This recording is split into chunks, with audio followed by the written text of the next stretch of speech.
Welcome, y'all, my yarny loves. It's past time o'clock for crafting a better world. So let's dig into our tools and our project bags and see what meaning we can find to inspire us in the work of being, becoming, and braving a better world for all. Hello, we're still in a pandemic over here. Stay home and tool up. Tools. I love me some tools. I remember bonding with my dad over power tools my freshman year of college. It's what I think softened him to my decision to study scene design, my new interest in power tools. Now, Dad always liked tools and containers to hold the tools. Those were really important too. But I learned after a while that there were a lot of tools that he owned that I don't think he really knew how to use. They gathered dust in the garage while a professional was called to do much of the fixing. I think we as Americans have gotten pretty crappy when it comes to knowing and using basic tools. And the tools that we do tend to know, they seem to be far too skewed towards gender stereotypes.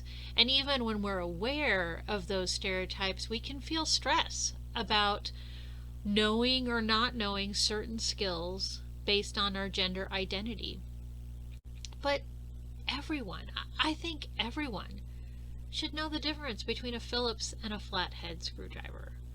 Everyone should know how to thread a needle as well as wield a hammer, how to change a tire, as well as how to use an oven or a washing machine. Honestly, I know some of these, but not all of them. There's always more to learn. Thank goodness.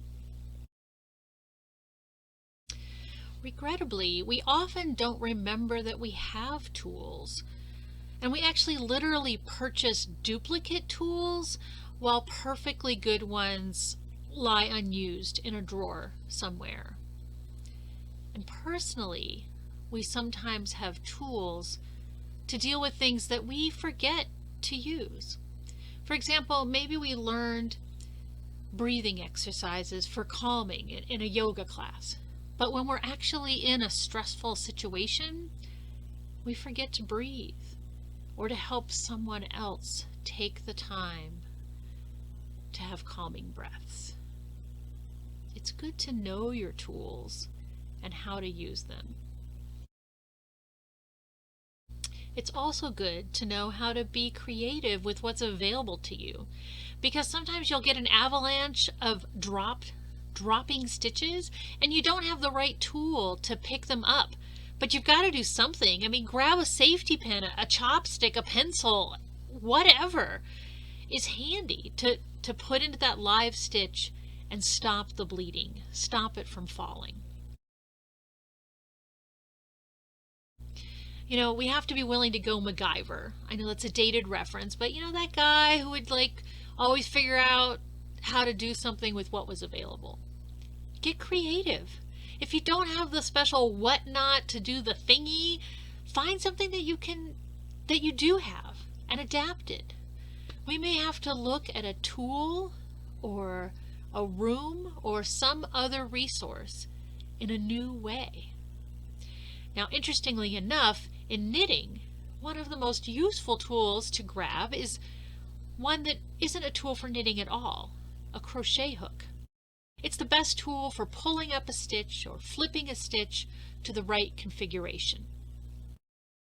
So knitters, stop talking trash about crocheters, because we depend on their hooks a whole heck of a lot. Often the tool we need is not the one designed for the task at hand. Often the tool we need wasn't even passed out to us. It's not the one that came with our own limited cultural mindset. So look around. See what tools are out there that might come at the problem that you are facing in a new way. we can get really limited in our vision and our ability to actually fix things when we limit our tools. Meanwhile, let's all tool up. Let's take stock of the tools that we have. Share, trade, and learn. Learn new skills and tools from one another. The world that we can craft will be stronger than ever because of it.